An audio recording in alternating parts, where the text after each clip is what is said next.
প্রিয় বন্ধুরা, জয় হিন্দ। আজকে আমি তোমাদের সঙ্গে একটা খুবই গুরুত্বপূর্ণ বিষয়ে আলোচনা করব। যে বিষয়টা হলো এসএসসি জিডির তোমাদের যখন জয়েনিং হবে সেই সময়কার মেডিকেল সম্পর্কে। অনেকের মনে ডাউট আছে যে দাদা, আমরা যখন জয়েন করব, সে চাই CISF, BSF, ITBP, Assam rifle, SSB, যে কোনো ফোর্সে তোমরা যখন জয়েন করবে এসএসসি জিডির থ্রু, তোমাদের জয়েন্ট মেডিকেল কেমনভাবে হয়ে থাকে। তো আজকের বিস্তারিত কথা বলা হবে জয়েন্ট মেডিকেল সম্পর্কে। তোমরা তোমাদের কোশ্চেন কোনো কিছু থাকলে, কিছু কিছু ডাউট থাকলে, জানার কিছু হলে তোমরা অবশ্যই কমেন্ট করো, আমি তোমাদের কমেন্টের পুরো রিপ্লাই দেব।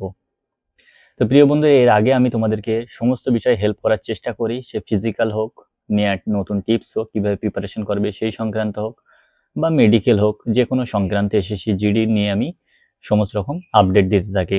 তো প্রিয় বন্ধুরা, তোমাদের যে মনে ডাউট ছিল যে জয়েন্ট মেডিকেল কেমনভাবে হয়ে থাকে, দেখো বন্ধুরা, তোমাদের যখন জয়েনিং লেটার চলে আসবে, জয়েনিং লেটার আসার পরে তোমাদের সেই ভেনিউ দেওয়া থাকবে, তোমরা কোন জায়গায় জয়েন করতে চলেছো সেই ডিটেলস, অ্যাড্রেস দেওয়া থাকবে, এবং কত তারিখে তোমরা জয়েন করতে চলেছো সেটাও তোমাদের সেই জয়েনিং ডেট দেওয়া থাকবে। সেই জয়েনিং ডেটে তোমরা একদিন আগে তো সবাই জয়েন করে নেয়, ঠিক আছে।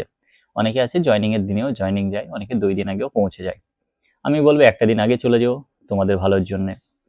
তোমাদের সেখানে গিয়ে কিছু ডকুমেন্টের ফর্মালিটি চলতে থাকবে তো 1 মাস ধরে, এবং সেই 1 মাস ধরে তোমাদের যখন ডকুমেন্টের ফর্মালিটি চলতে থাকবে, এসআর হোক, সার্ভিস রেকর্ড থেকে শুরু করে তোমাদের সমস্ত ফর্ম ফিল আপ, যত রকম ফর্ম ফিল আপ হয় সমস্ত রকম ফর্ম ফিল আপ সেখানে হবে। সেই ব্যাটালিয়ানে হোক তোমাদের জয়নিং হোক, অথবা ট্রেনিং সেন্টারে জয়নিং হোক, তোমাদের যাদের জয়নিং করার পরে তোমাদের একটা মেডিকেল হবে, যেটা বলা হয় জয়েন্ট মেডিকেল। দেখো বন্ধুরা, জয়েন্ট মেডিকেল নিয়ে অনেকেই ভয় করছে, যে অনেকেই কমেন্ট করেছিল যে দাদা, জয়েন্ট মেডিকেলে কি আমাদের বাদ দেওয়া হয় কোনো রকমভাবে, কি আমাদের কোনো রকমভাবে কোনো রকম সমস্যা হয়ে থাকলে তখন কি করে। দেখো বন্ধুরা, তোমাদের যখন জয়েন্ট মেডিকেল হবে, জয়েন্ট মেডিকেল একদম সিম্পল হবে। তোমরা যে মেডিকেল করেছো তেমন মেডিকেল হবে না, সিম্পলভাবে মেডিকেল হবে। মেডিকেল ডাক্তার থাকবে, তোমাকে জিজ্ঞাসা করবে যে মেডিকেলের পরে তোমার কোনো বড় কোনো অসুখ বিসুখ হয়েছিল কিনা, তোমাকে জিজ্ঞেস করবে কোনো রকম অ্যাক্সিডেন্ট হয়েছে, কোথাও তোড়ফোড় অর্থাৎ কোথাও ভেঙে চুরে গিয়েছিল কিনা হাত অথবা পা, কোনো বড় ইনজিওর্ড কোনো রকম হয়েছে কিনা, কোনো বড় অসুখ হয়েছে কিনা, ঠিক আছে।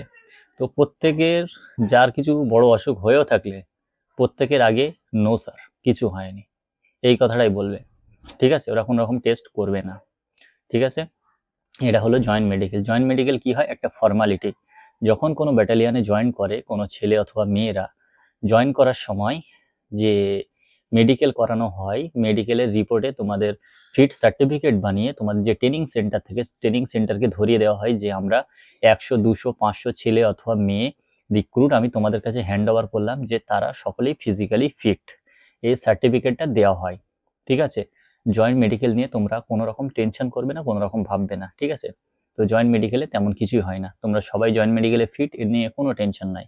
তোমরা যাদের ভালো নম্বর আছে অথবা যাদের তোমাদের মেডিকেলে ফিট হয়ে গেছো, তারা অবশ্যই ফাইনাল ম্যাটের জন্য অপেক্ষা করছো, এবং তোমাদের জয়েনিংও খুব শীঘ্রই হবে। তোমাদের জয়েনিং আশা করি জানুয়ারি মাসেই হয়ে যাবে, এবং ডিসেম্বরে তোমাদের জয়েনিং লেটারও পেয়ে যাবে।